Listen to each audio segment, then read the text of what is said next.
ابن ابی ذئب نے بیان کیا، ان سے زہری نے، ان سے عبید اللہ نے، اور ان سے حضرت ابو ہریرہ اور زید بن خالد رضی اللہ عنہ نے کہ ایک دیہاتی نبی کریم صلی اللہ علیہ وسلم کے پاس آیا۔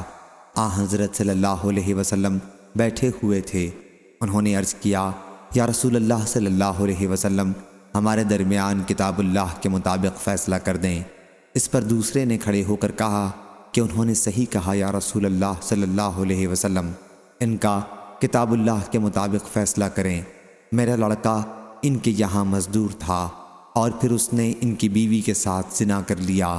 لوگوں نے مجھے بتایا کہ میرے لڑکے کو رجم کیا جائے گا، چنانچہ میں نے 100 بکریوں اور 1 کنیز کا فدیہ دیا۔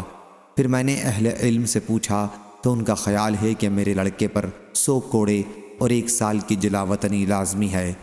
حضرت صلی اللہ علیہ وسلم نے فرمایا کہ اس ذات کی قسم جس کے ہاتھ میں میری جان ہے، میں تم دونوں کا فیصلہ کتاب اللہ کے مطابق کروں گا۔ بکریاں اور کنیز تمہیں واپس ملیں گی اور تمہارے لڑکے کو 100 کوڑے اور 1 سال کی جلا وطنی کی سزا ملے گی۔ اور انیس، صبح اس عورت کے پاس جاؤ اور اگر وہ اقرار کرے تو اسے رجم کر دو۔ چنانچہ انہوں نے اسے رجم کیا۔ صحیح بخاری حدیث نمبر 6835، 6836۔